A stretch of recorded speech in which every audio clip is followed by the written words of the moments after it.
Good afternoon. I am pleased to introduce the speaker of today, Dr. Gianluca Della Vedova, who is going to talk about computational aspects of models of evolution. Dr. Gianluca Della Vedova is a computer science, very active in this research field since the beginning of his career.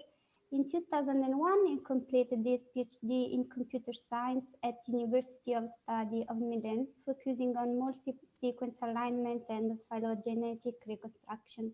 From 2001 to 2005, he worked as assistant professor at School of Statistics at University of Milano-Bicocca, and then at the same university as associate professor.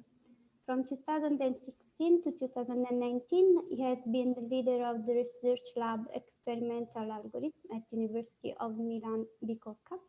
From 2012 and currently, he is associate professor at the Department of Computer Science, Systems and Communications at the University of Milan-Bicocca. He works on the development of algorithms in bioinformatics for sequence comparison, phylogeny reconstruction, haplotypic, and pangenome. Dr. Della Vedova, thank you for being here, and you can start. Thank you very much for your kind introduction, and thanks again for having invited me. Yes, I'm going to talk about computational aspects of models of evolution. As Flavia introduced me, I work in bioinformatics. I'm work on developing and analyzing new algorithms, and so my focus on computational aspects of everything. While I was thinking about the talk that I wanted to give and preparing the slides, I have understood that this title of the talk is a bit vanilla, and so I thought of some alternative titles that I should have chosen if I was probably in a better mood the day that I've been asked the problem. So it is the power of models and the perils of programs, because again, models of evolution in this case are essential. And I want to show you how important it is to choose the fine details of a model. And the second alternative title is a plea for shorelines of tractability.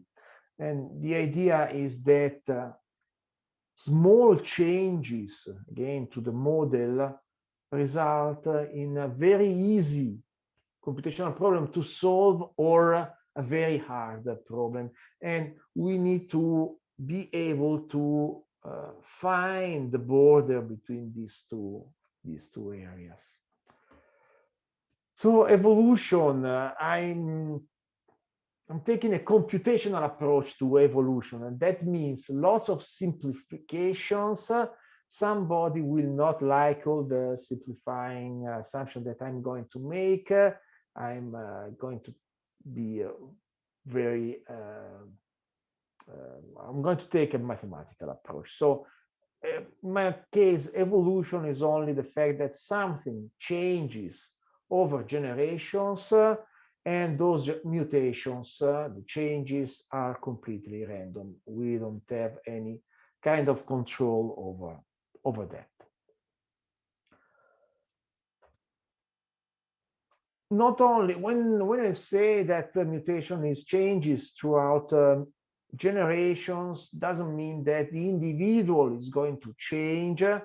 I can use cells in this case as a sequence of generations, and so everything is inside a single individual, inside the same man or woman. But the fact that still cells replicate and they accumulate mutations throughout the entire life of the individual. But again, from the point of view of a cell, we are looking at different generations, and so we can see evolution even inside a single individual.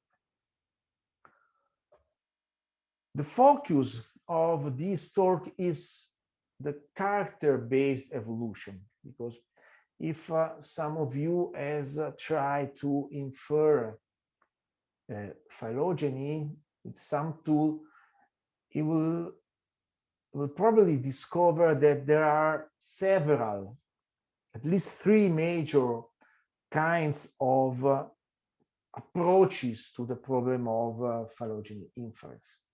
The first one, the one that I will discuss, is character-based. I will leave it for the last one. The other 2 main topics are distance-based methods, where essentially you compute the pairwise distance between each pair of species, and from those distances alone, you build a tree. And the other one are the maximum likelihood approaches, which are statistical approaches. You need a statistical model of evolution, and you exploit that model to compute the phylogeny that maximizes the likelihood of observing the data that we actually have. In the character-based evolution, the approach is a bit easier, and it's a bit simpler from a mathematical point of view. A character can be essentially anything. In this slide, what you can see is a phenotypical character. So, for example, the fact that some species have acquired legs during the history, during their evolution. Notice that a character can also be a genetic character. So the fact that I have a specific nucleotide in a certain position, or I have a certain mutation, whatever. Character has to be understood in the most general possible interpretation. If I look at this specific history, what I notice is that each character has a vertebral column, has jaws, has legs, has amniotic egg, has hair, has been gained exactly once in the entire tree, in the entire phylogeny that I'm showing you. This is not something that is true if I look at the tree of life, where I have all species on Earth. But if I am constraining the tree, saying, okay, I'm making an assumption, each character is going to be gained exactly once in the entire history, that is an example of model of evolution. Because in this talk, at least, a model of evolution is a set of constraints on all possible evolution that I can derive. Because in theory, can I accept that legs can be acquired 3 times, 4 times, infinite number of times? Yes, but the more times I allow this, the more general the model of evolution becomes, and it is going to be a mess. So remember, anyway, in this talk for the next hour, model of evolution is a set of constraints on the evolution that I'm willing to accept as interesting, as feasible. When I actually restrict the model of evolution to be each character is acquired once, exactly once in the entire history, and never lost, this is called the perfect phylogeny problem. From a computational point of view, the phylogeny inference or phylogeny reconstruction problem says, I'm starting from an input matrix where the columns are the characters that I am observing. The rows are the species the extant species that I am considering. And this matrix is a binary matrix where I have zeros or ones. Zero means that species does not have the character, and one means that the species has the character.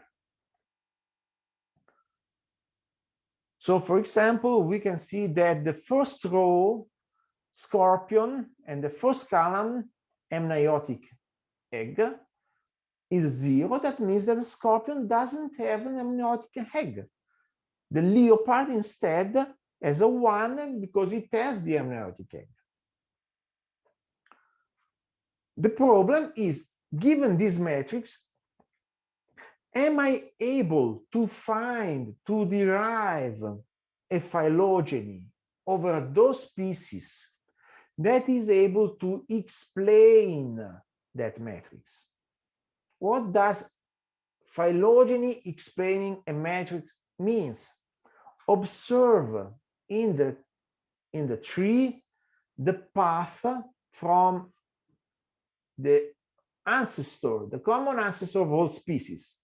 That is the left border of the tree. And observe the path from there to the tuna.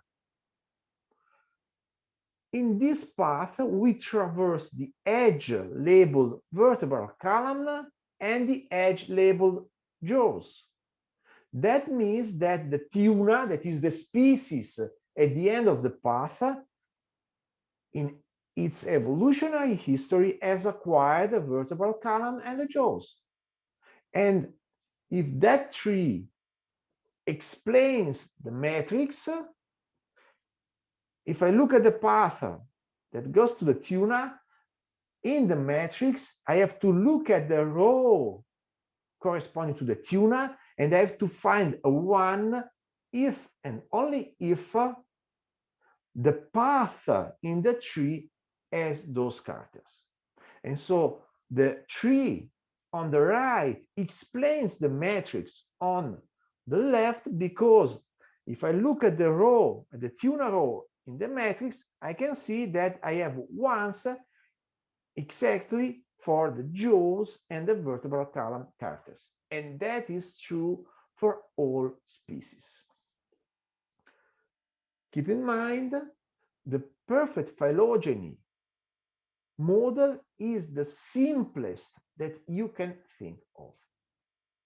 And by being the simplest, it is also one that is not true in practice.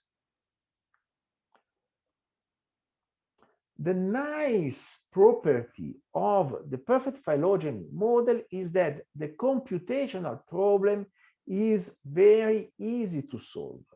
It admits a linear time algorithm, and it works always.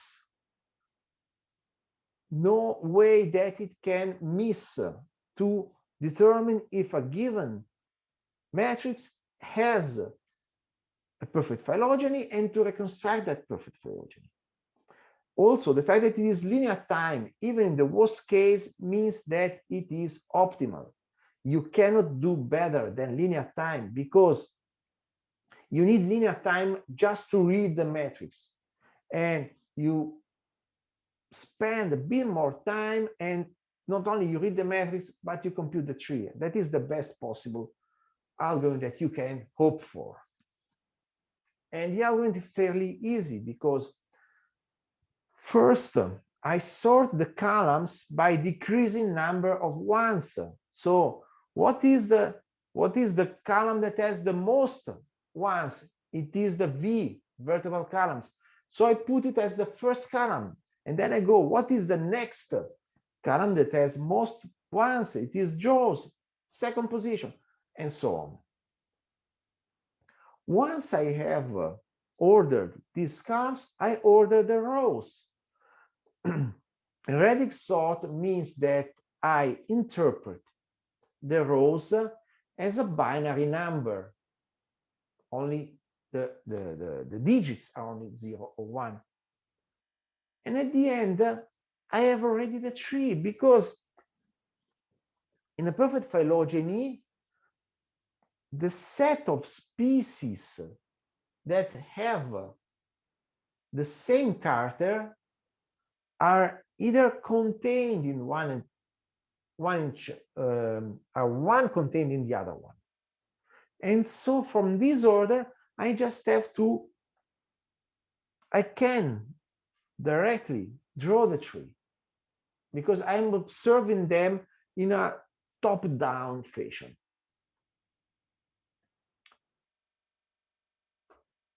What is the problem again? So what you can observe here is a very old paper, and essentially the shape that you can see there is the enamel of a tooth. The nice thing from our point of view is that this has been observed in a chicken. Okay, but a chicken with teeth is something that you can find only in chicken run. Okay, you cannot see them. So what does this mean from an evolutionary point of view? It means that at the beginning of life, there was no tooth. During the evolution, the tooth has been acquired, but if I'm looking at the path in history that leads to the chicken, it has been lost in some way, but not completely, because I can see the enamel there. So what I am observing in the entire history is that the character has tooth has gone from being absent to being present. Some species has the tooth, and then it has become dormant.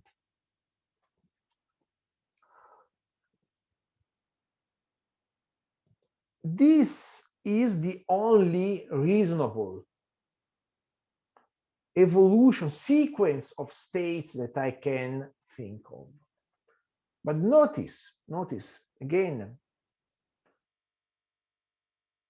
this is not fully visible if I look at phenotypical traits, because I cannot observe teeth in chickens.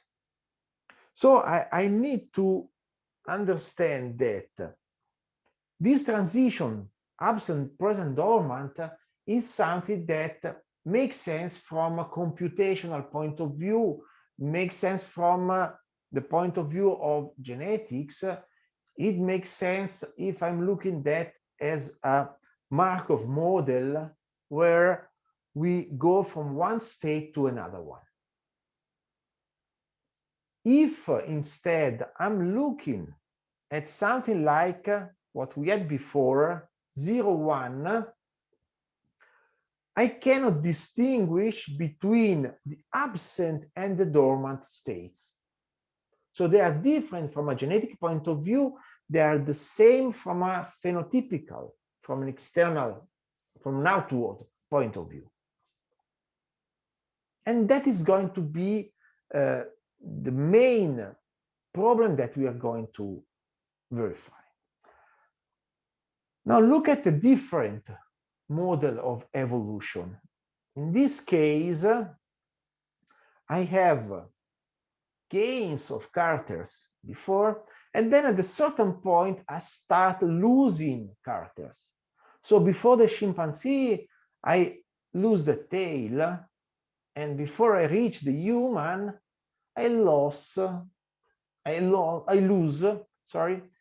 opposable thumb on the foot. So we can think of a different model of evolution. Each character can be gained, is gained once, and can be lost at most once. This model is going to be important in this talk, and it is more general than the perfect phylogeny. Another different way of extending the perfect phylogeny approach is the convergent evolution. In that case, the same character, in this example, is the body shape that is especially suited to swimming, so to living in water, has been acquired more than once in history. And that means that the same character has been acquired more than once in the history. So if I want to reconstruct the phylogeny of all those species, I will need to allow that character to be gained twice separately, independently in the tree.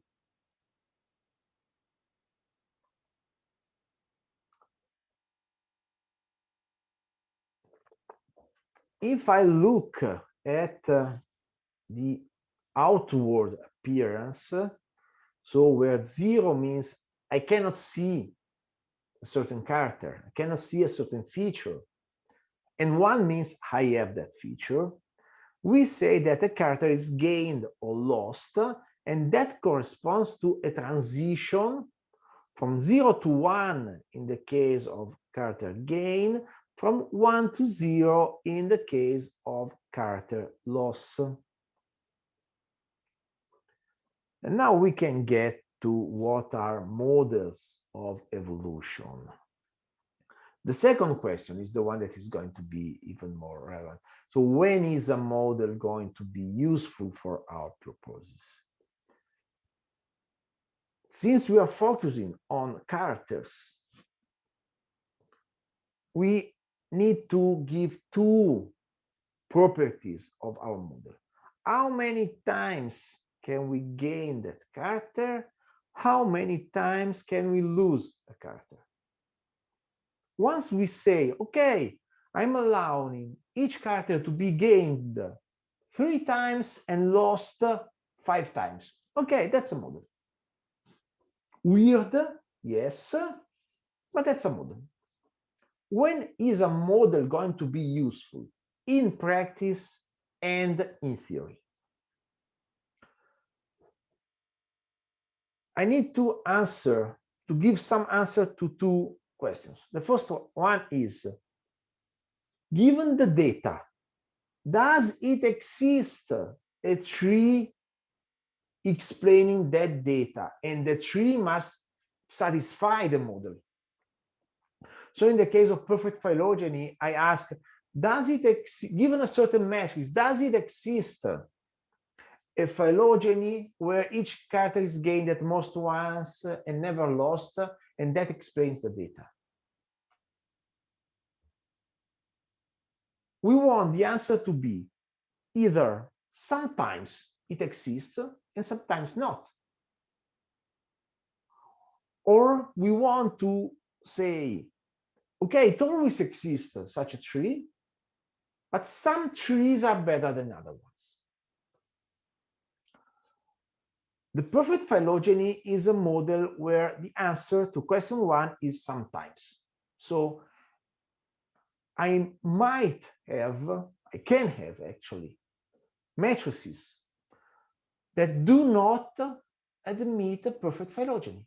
There is no perfect phylogeny that is able to explain that matrix.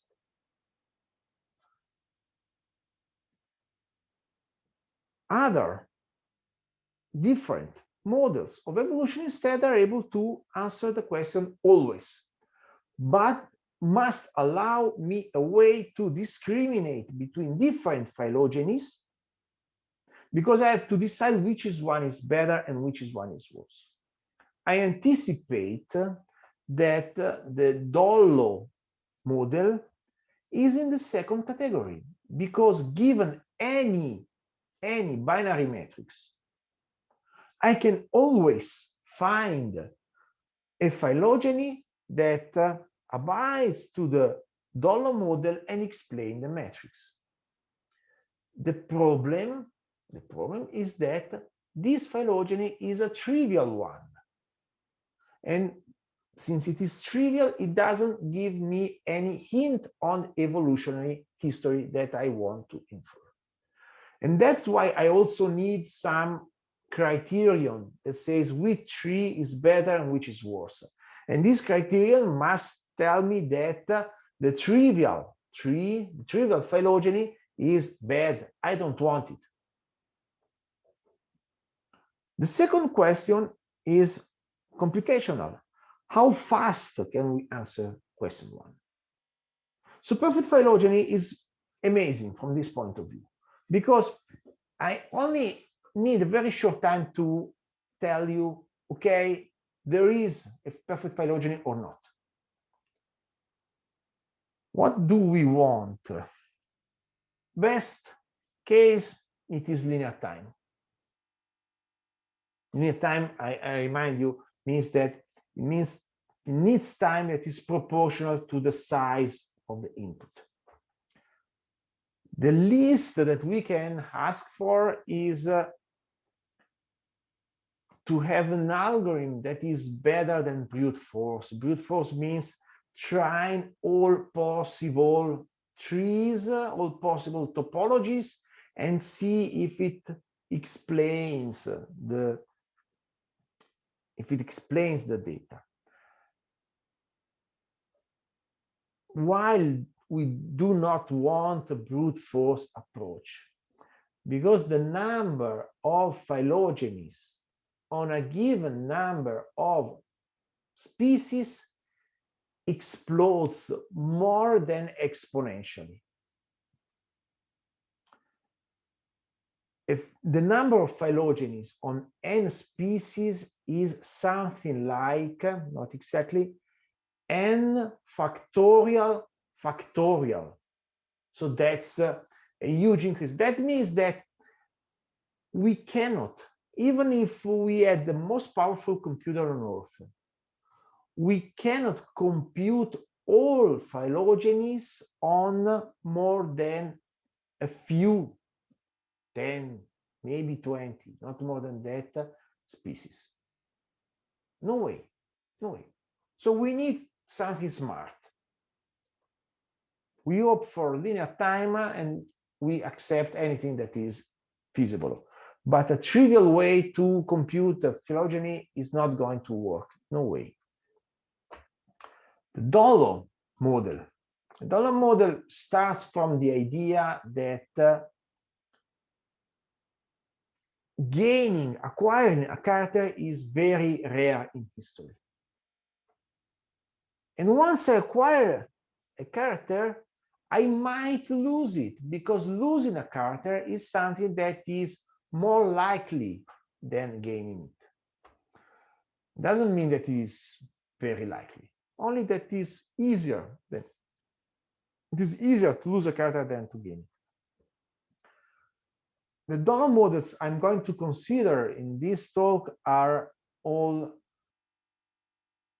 based on the idea that each character is gained exactly once in the entire history. And this is also called the infinite sites assumption. That's because if I'm thinking about genome, to acquire twice the same character means that I have, again, I have obtained the same character, the same mutation twice in the history. If the number of sites, so if my genome is infinitely long, I cannot have two mutations in the same site. The probability of that is 0. It's a basic fact of probability theory. It's just like saying a lightning doesn't strike twice in the same place, only that if the world is of infinite size, that is true. In reality, it's not true, and it's not going to be true either. Della 0 is the perfect phylogeny. Gained once, never lost. The Della 1, character gained once, lost at most once, is called persistent phylogeny. Della K means that I allow each character to be gained once and lost at most k times, and Della infinite is the Della, the usual Della model. What can we say from a computational point of view? Perfect phylogeny can be solved in linear time, that's fine. Dollo, I told you before, always trivially possible. So I need an objective function to make it interesting from a computational point of view. Dollo k for any fixed k is NP-hard, and that means that there is no way that I can have an efficient, a provably efficient algorithm for that. Still, this does not rule out a smart way of computing this Dollo k in practice. No guarantee in the worst case, so I might find some very weird instances where it doesn't work efficiently, but I expect it to be able to do something interesting. And the persistent phylogeny is mostly an open problem.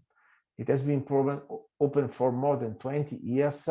I can tell you that we have a preprint that solves the problem, and we still have to tweak some of the last proofs, and we hope that we'll be able to publish soon. The main case study in this talk is tumor evolution. And so, as I showed you in one of the first slides, here I'm not talking about species. The species are the clones. That is the set of cells that share the same set of mutations. And so here it is slides that you have probably seen more often even than me, and it shows the evolution of a tumor at the beginning, after chemotherapy, after surgery, and that kind of stuff. And essentially the colored dots that you see inside the cell is the mutation that it has. The technology that I am considering for this talk is single cell. Single cell sequencing data has some important properties, important from a computational point of view. Again, they're very noisy. I have lots of missing data. I have many false negatives. So from the point of view of the binary matrix, which is the input of my computational program, what does it mean? Missing data means that some data is not there. There are some positions in the cell, in the matrix, sorry, where I do not have a 0 and I do not have a 1. I don't know what is going to be there. In single cell data, I'm going to have lots of them. 20%, even 40% in some bad case. And I have many false negatives. That means that I have zeros in the matrix that instead should have been ones. Luckily, it's not the other way around. It is extremely rare that I have ones in the matrix that should have been a 0. The good part is that there is no mixture. So again, the data originates from a single cell, not from a bunch of cells taken from a biopsy, where I cannot be sure if a given mutation belongs to a given cell or another one. Keep in mind that my problem is in a biopsy, the tissue that I extract has cells originating from different clones. And so that means that I cannot say, oh, whatever I look, the mutation that I found there are all in the same cells. No, they are in different portions and there are different clones. And so with a biopsy, I observe a mixture of the cells and mixtures of the clones. Instead, from single cell, I know that that data comes from a single cell. I'm it is much more precise from that point of view. Again, the price I'm paying is that the data is noisy. One of the best tools for inferring phylogenies, tumor phylogenies from single cell data is CITE. Amazing tool, very nice. The group that produces it is expert of the field. Still, they have made the choice to rely on the perfect phylogeny.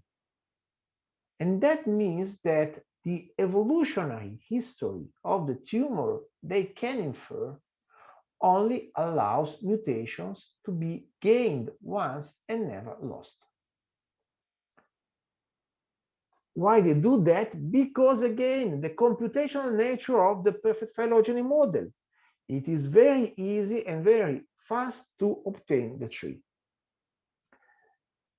And so they can focus on the fact that the data is noisy. They not truly only. They can focus on correcting missing data and the false negatives, because once they're able to correct them, computing the tree becomes easy because they are relying on the perfect phylogeny model. Still, the infinite site assumption, the perfect phylogeny model, does not hold in cancer.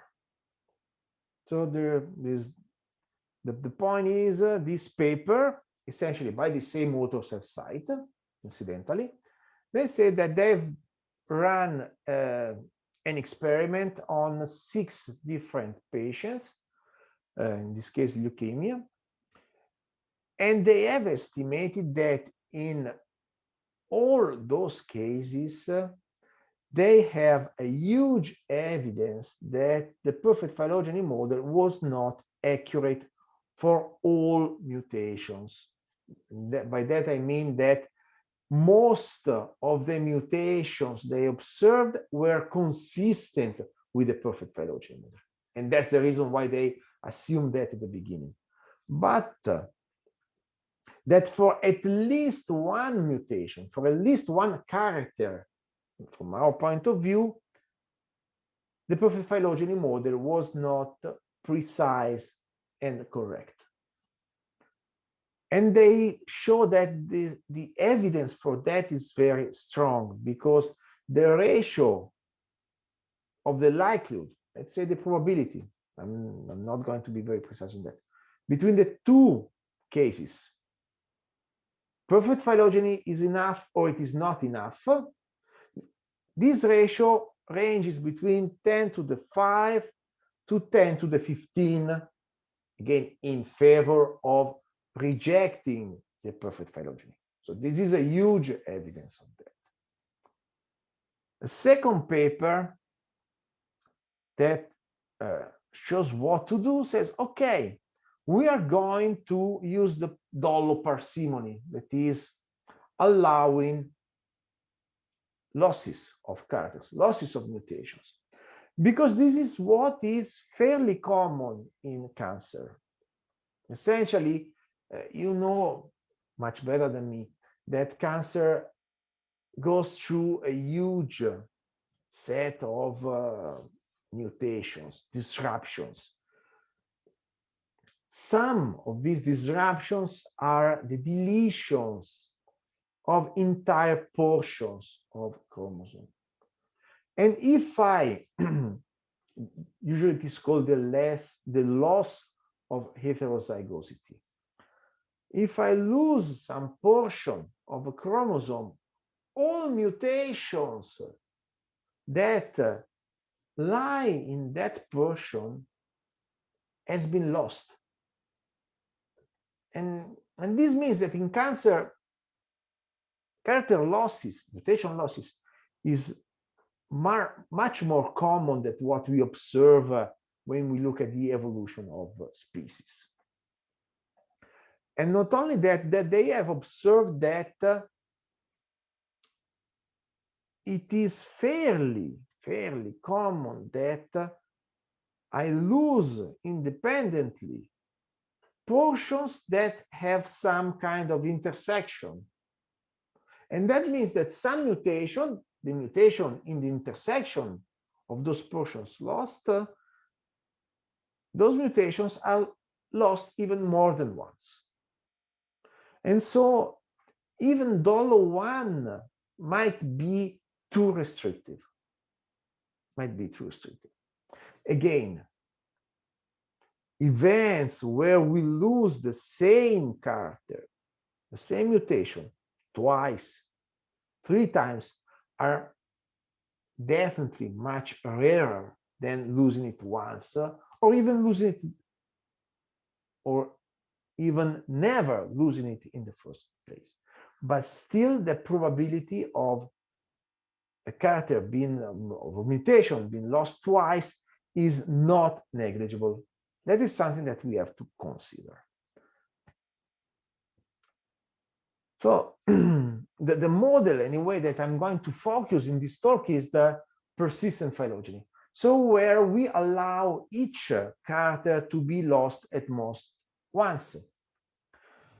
You can see on the right an example of perfect phylogeny that explains the binary matrix on the left.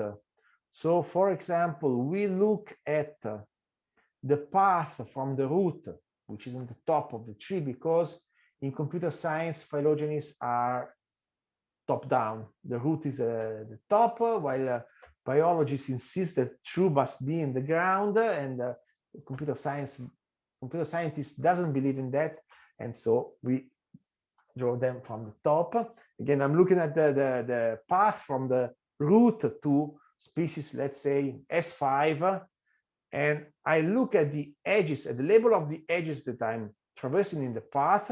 I'm acquiring C4, then I'm acquiring C3, C5, I'm acquiring C2, then I'm losing C4, and I'm acquiring C1. That means that I expect, by looking at the tree, I expect species S5 to have character 1, 2, 3, and 5.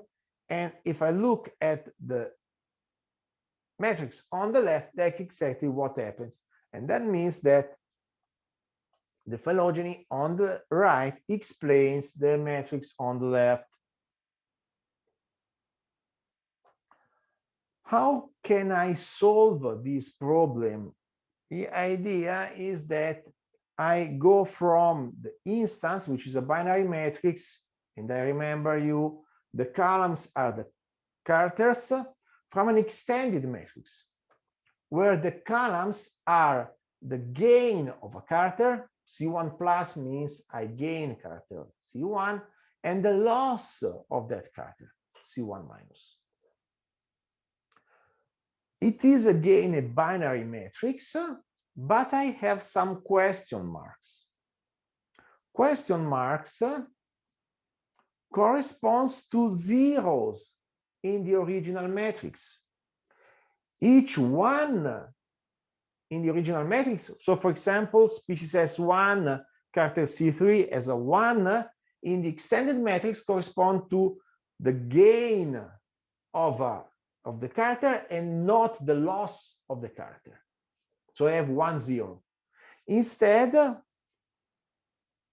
species S1, character C2 as a 0, and I replace that with 2 question marks. This is a pair of question marks, and I'm going to require that those question marks are resolved and transformed into either 0 or 1, but they must be the same. They are conjugate. Because the 0 in the original matrix means that what I can see with my eyes is that species S1 doesn't have character C2, and that means that either it has never acquired that character in its entire history, or it has acquired and then lost.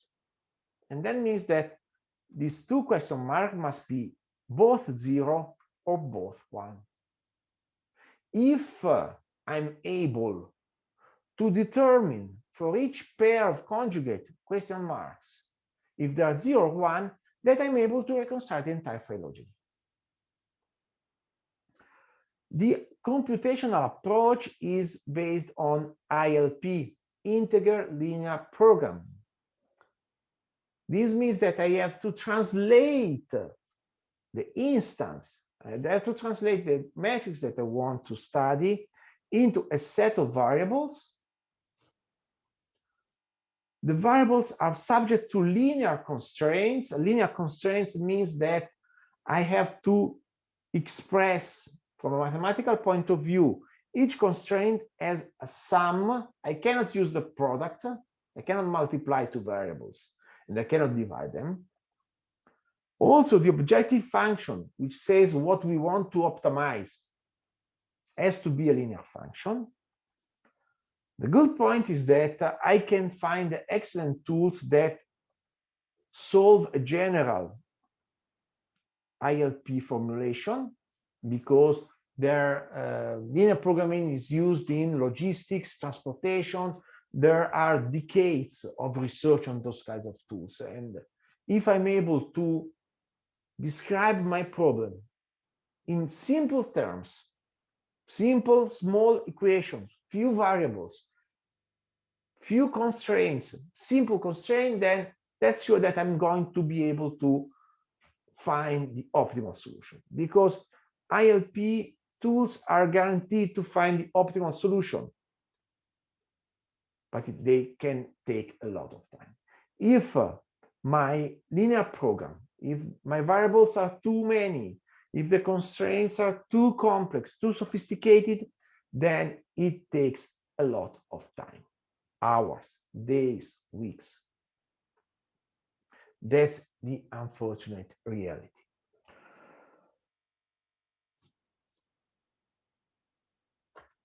I don't know, and I don't expect you to be familiar with ILP approaches.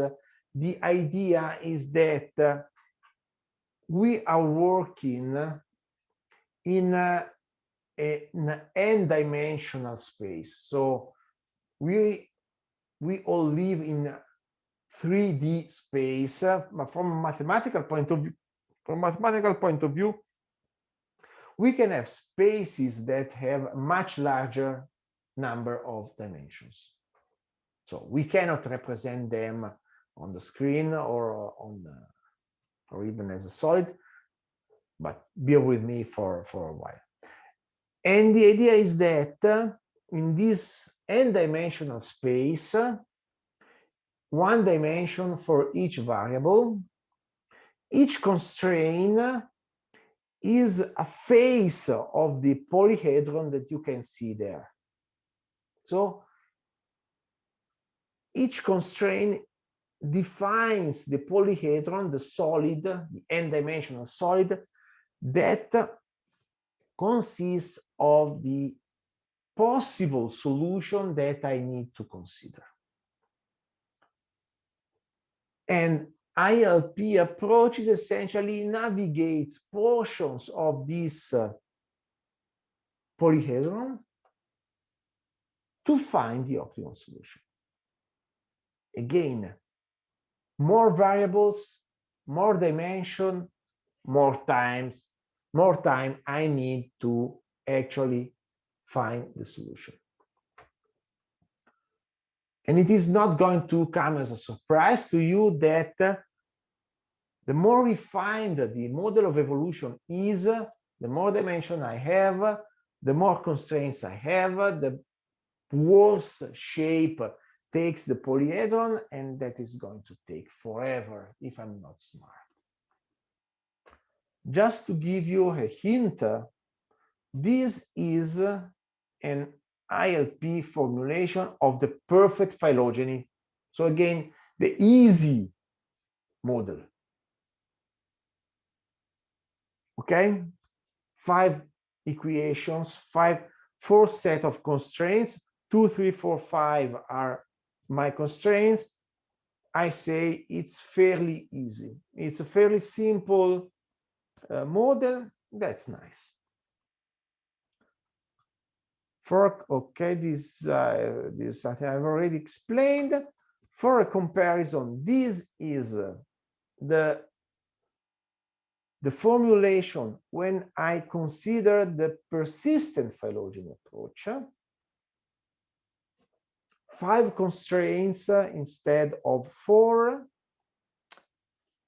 A few more variables, still okay, quite okay. It's a decent formulation. I can be quite happy. This is the formulation for finding the best phylogeny, tumor phylogeny from single cell data, where I allow character losses,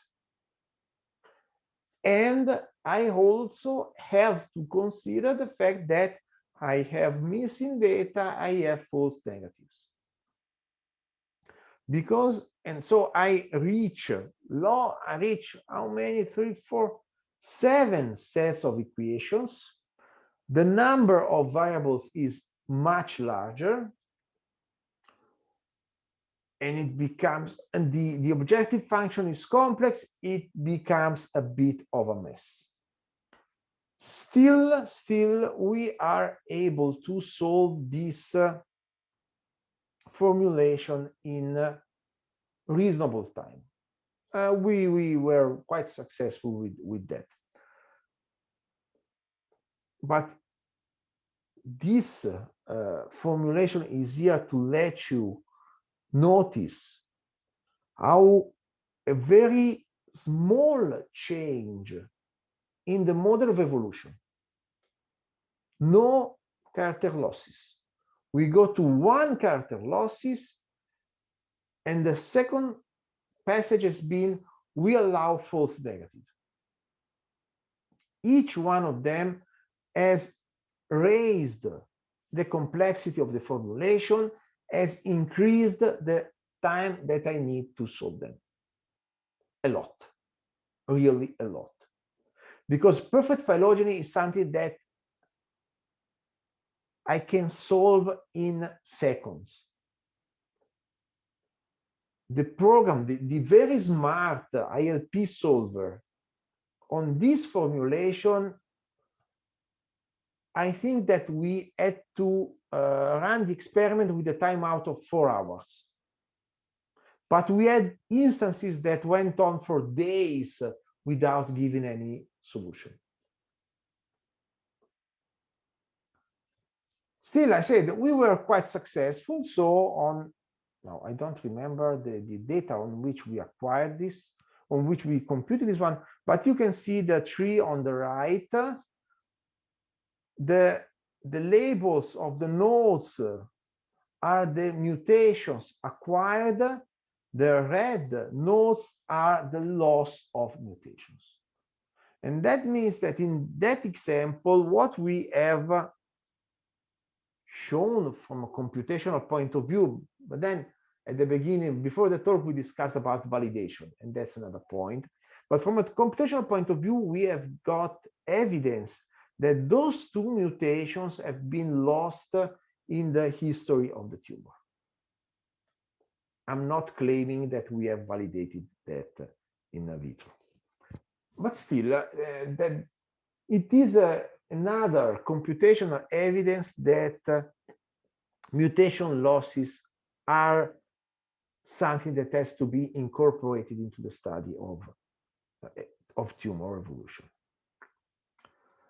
Another computational approach is based on the simulated annealing. Simulated annealing has a fairly simple idea. I start from a phylogeny T. Any phylogeny, I don't care. I'm going to change it afterwards. And we tweak, we make some small tweak to the phylogeny T to obtain a new phylogeny T1. At this point, I have 2 phylogenies, T and T1. And I compute which one is better than the other one. Usually, I compute the likelihood of those 2 phylogenies. If the tweak that I've done has led to a phylogeny T1 that has a better likelihood, okay, I accept T1, I discard T, and which is the nice, the smart thing to do.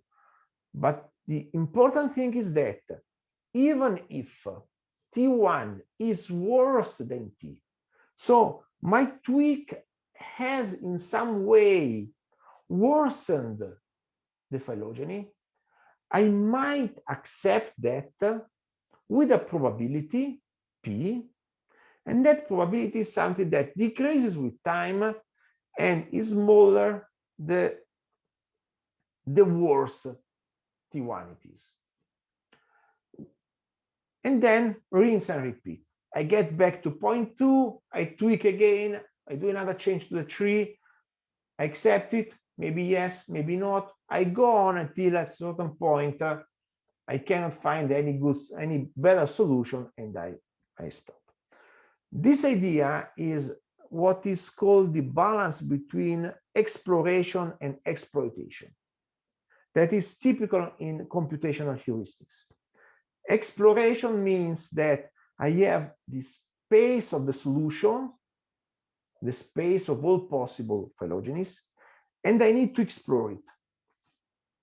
And so that's why I accept even worse phylogenies, because maybe this worse phylogeny will lead me to greener pastures somewhere, to a new part of the solution space that contains way better phylogenies that I want to. And at a certain point, instead, I start to exploit what I have so far. So I search my solution space locally, trying to find something that is strictly better. And all heuristics, all methods that are not guaranteed to always find the best solution need to balance these two aspects. Because if I focus only on exploitation, I can get trapped in what are local optimum. So a solution that is very good if I compare to what is nearby, but is not very good globally. And if I spend too much time in exploration, I might get lost somewhere and never find something useful. Keep in mind, we have to show how are we going to tweak that tree. There are some small changes in the phylogeny that I can do.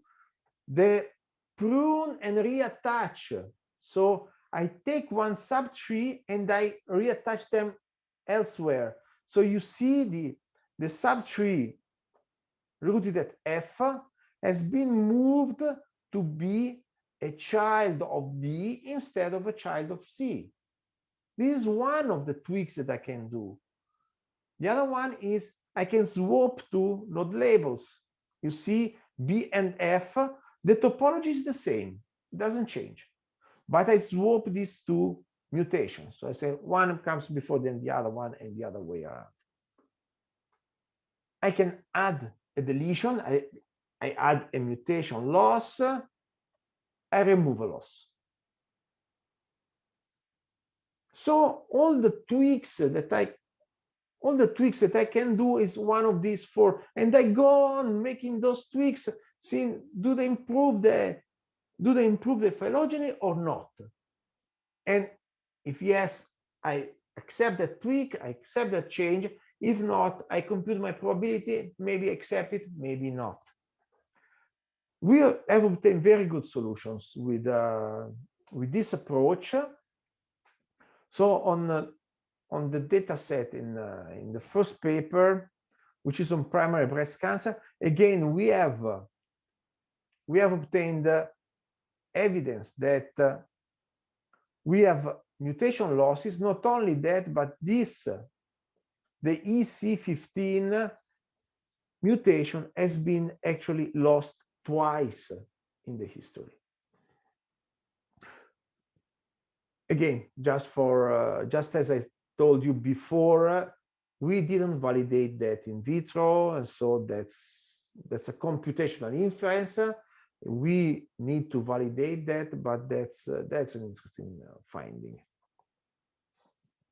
And with this, I can briefly sketch some of the open problems still there.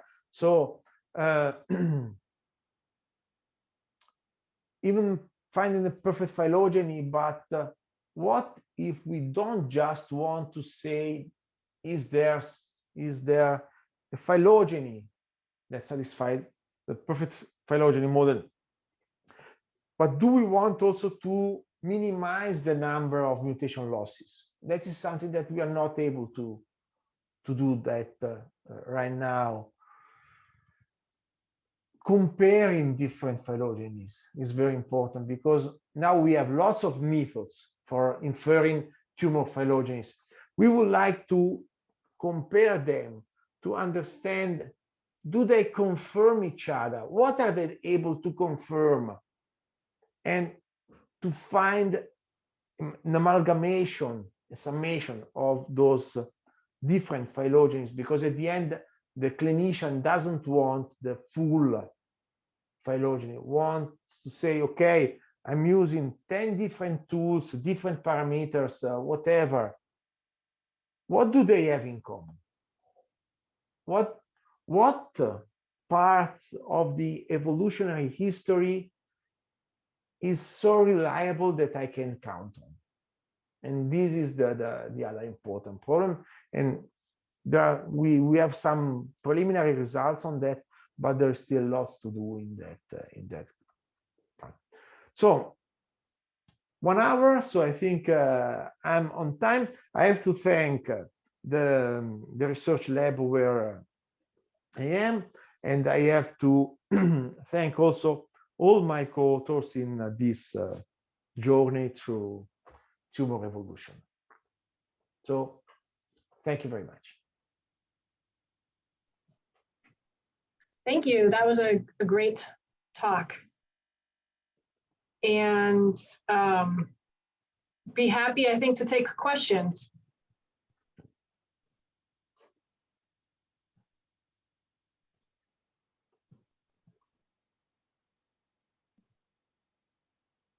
And as always, I ask the graduate students. Graduate students, do you have questions?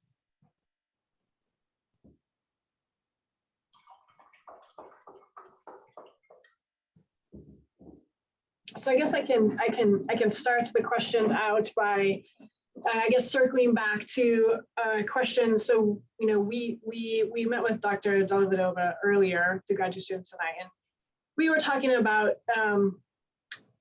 potential things that might go into the model. And now I understand if you can't add too much complexity, but maybe if you're smart about it, you can add those things that are biologically relevant that could help with the model. And we were talking a little bit about whether or not like the different types of mutations that you could add to the model. So maybe you could speak a little more about that, because not only is there losses, but there's also gains and chromosomal rearrangements and things like that.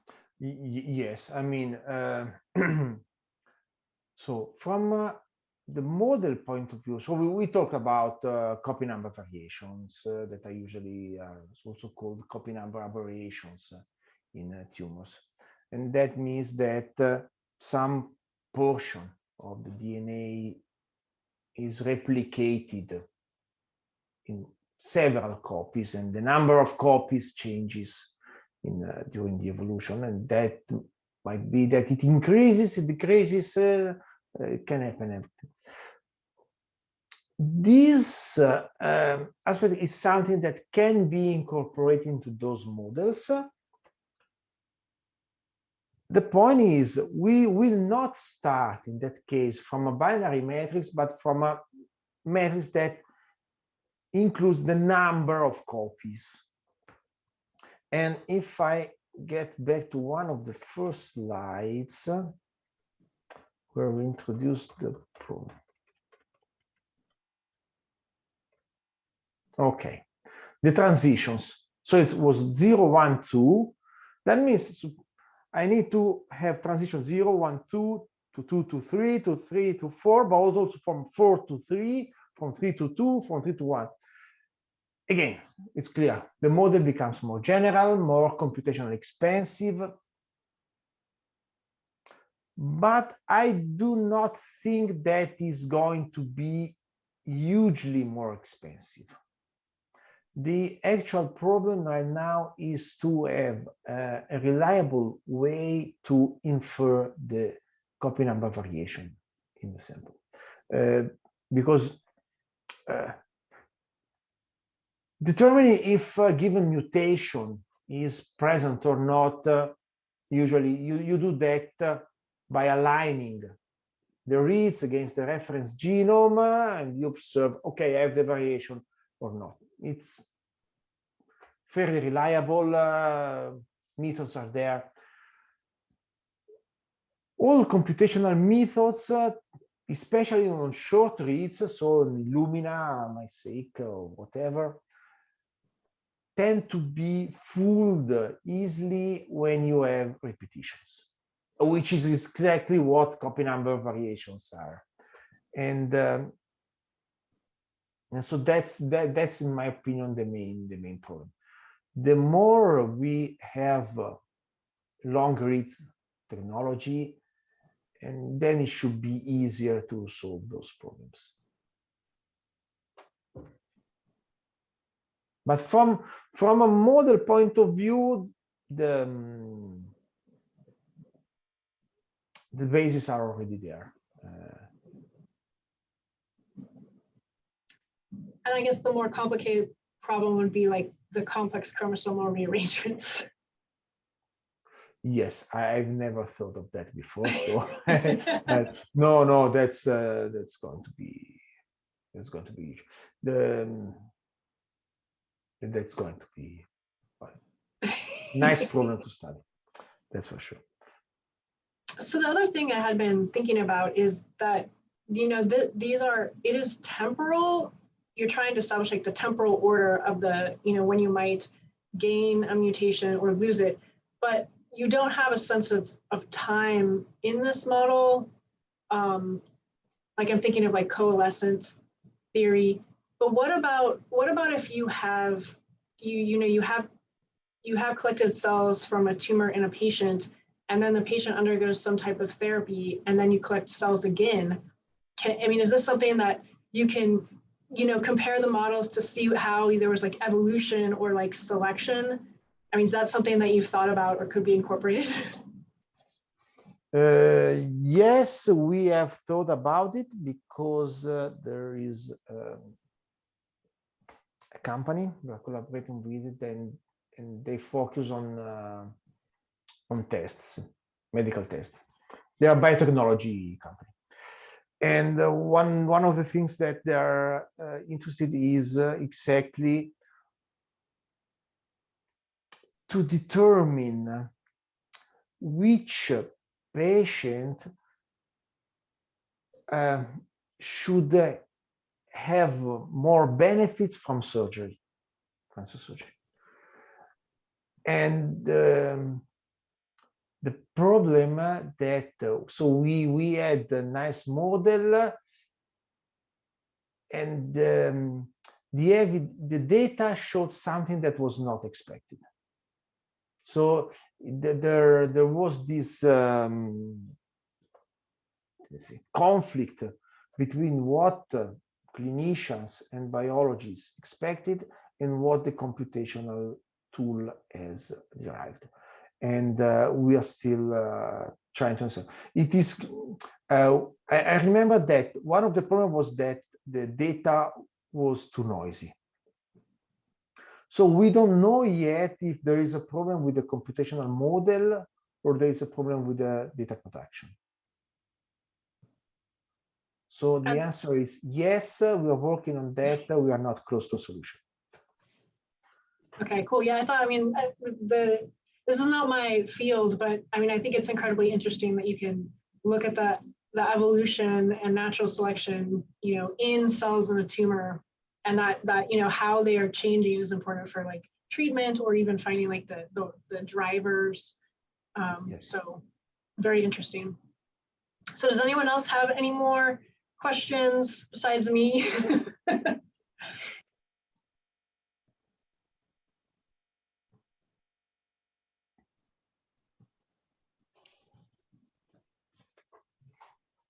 Where's Flavia? Flavia, you don't have any questions? I know you might.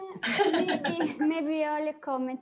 Will you try this method to other real data sets?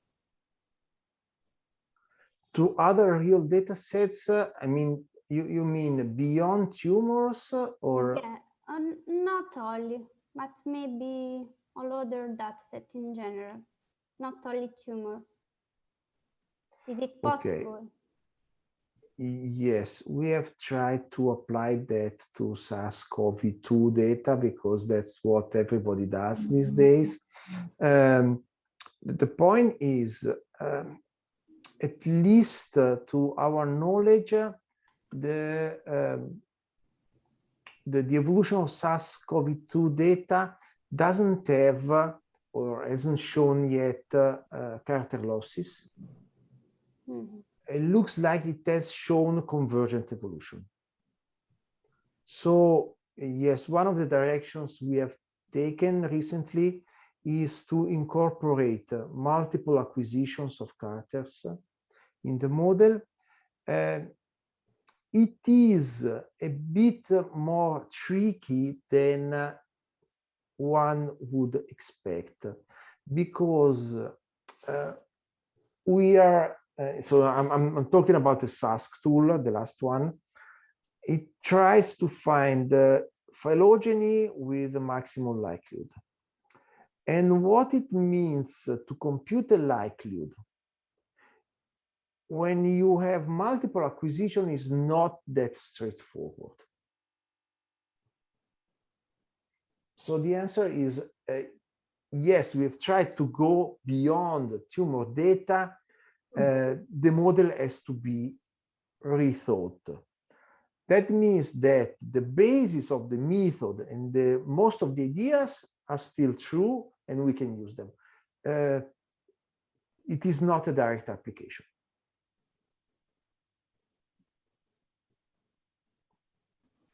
Okay. So these models, so you've basically had, so these models and the tools you've published, so people can play with data. Oh yes, it is. Yes. Everything is open source, and if I mean not to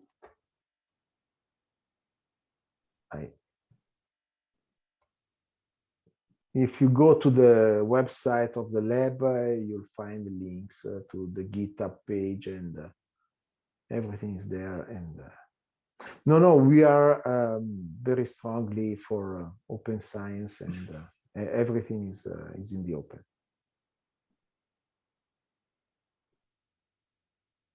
So I guess have you thought much about like single cell EQTL data? Because I know this is so I know that the single cell data has a lot of issues, but lately, there's been a push towards doing like expression QTL mapping using single cell data. And yeah, so I was just wondering like what your thoughts are on that because of the complexities of this, like the sort of false negatives and the missing data solution. Yes. No, I haven't ventured into EQTL problems. And yes, another problem with single cell data is the presence of doublets. Is that particular to the cell capture method? Like if no, I think it happens everywhere. Okay. At least to my understanding. Again, this is another problem that we didn't study. That's because what is our understanding, at least, is that tools for doublet detections are very reliable. So while phylogeny inference, it's a more open problem. It's an open field, and it is easier to obtain some good results. but yes, single cell data have niceties and some nasty aspects that yes.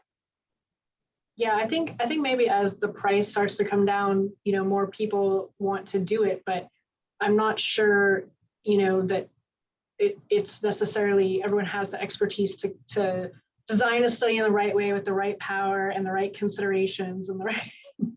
So that's kind of a sort of a struggle. So I was just wondering if you had thought about that. I know there's like this single cell EQTL consortium, but yeah.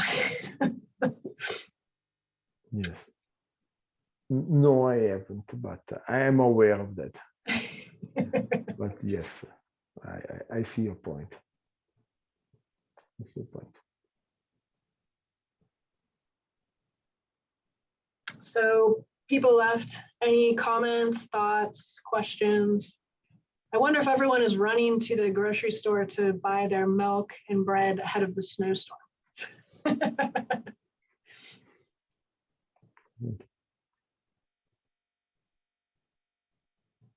So I'm not seeing anything else. So I guess we should let you go to sleep because is it like 11 p.m. your time? Yes, that's true. That's true. So I definitely appreciate you accepting Flavia's invitation. And I feel like I learned quite a lot about evolution and phylogeny and models. So it was quite informative for me and I really appreciate it. And Flavia, thank you for the invitation. And I appreciate that you stayed up so late to give this talk. Thank you too. Yep. No, it was truly a pleasure, and I really enjoyed talking with you all, and it was very nice. And thanks again for the invitation. I really appreciate it. All right. Well, I hope everyone has a great weekend, and hopefully I'll see you guys all virtually or in person later. Sure. Thanks again. Bye. Bye, everyone. Bye. Bye-bye.